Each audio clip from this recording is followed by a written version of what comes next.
The most famous philosopher of the Victorian age, Herbert Spencer, coined the term, quote, survival of the fittest, unquote, tried to apply the concepts of evolution to human society, and was described by Charles Darwin himself as, quote, 20 times my superior, end quote.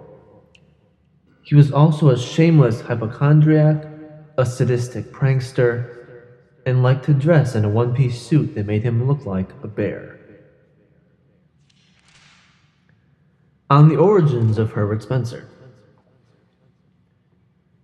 Herbert Spencer was born on April 27, 1820, in Derby, England, the son of William George Spencer, a religious dissenter with a love of learning and an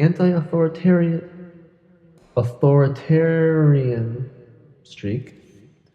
The older Spencer instilled these values in his son Herbert, teaching him the basics of scientific empiricism, while his friends in the Derby Philosophical Society, an organization founded by Charles Darwin's grandfather Erasmus, and of which George Spencer was a secretary, gave the younger Spencer lessons in biology, particularly the proto-evolutionary ideas of Jean-Baptiste Lamarck and Erasmus Darwin.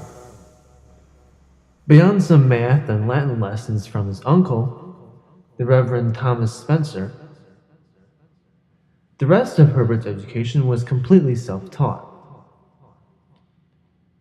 Herbert Spencer had a remarkable ability to extract all information from a chosen text, carefully picking out readings that would expand his understanding of a given topic.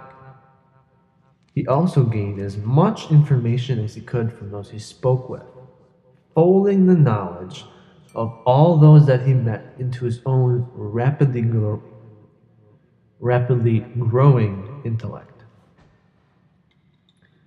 Spencer bounced around with a few jobs, finding success as a young man writing and editing various radical journals advocating for free trade.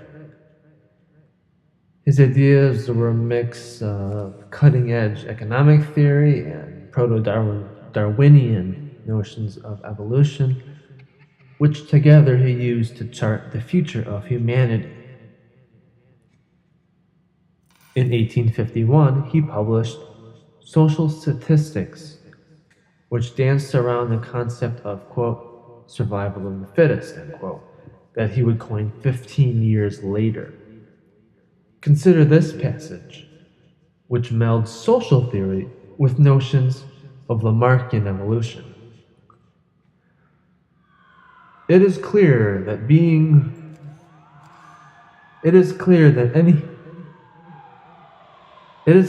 any being whose constitution is to be molded into fitness for new conditions of existence must be placed under these conditions. Or, putting the proposition specifically, it is clear that a man can become adapted to a social state only by being retained in the social state. Only by the process of the adaptation itself can be produced that character which makes social equilibrium spontaneous.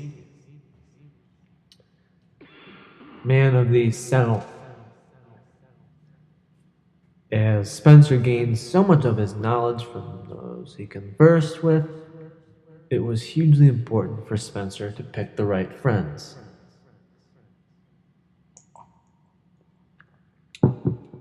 On this point, he was helped by social statistics publisher John Chapman, who brought him into contact with an intellectual salon full of United Kingdom's most radical thinkers. Interaction with these men and women cemented his political philosophy, a libertarian system that believed the natural progression of humanity would make all government wither away.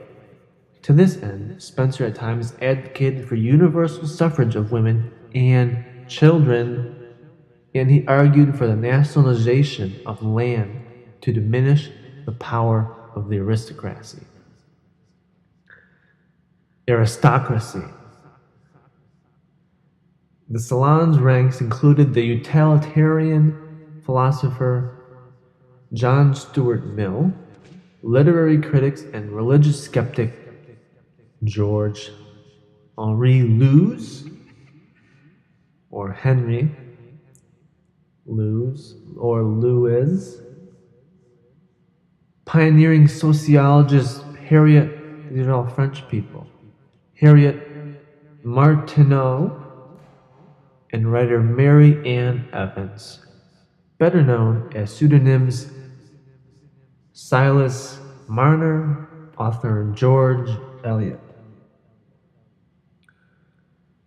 Spencer became particularly close to Lewes and Evans once proposed marriage to him, although Spencer turned out to be just one of several men who did not reciprocate her more romantic feelings. Lewes and Evans helped bring Spencer's thinking to the next level, and the result was 1855's Principles of Psychology, in which Spencer argued the workings of the human mind were fundamentally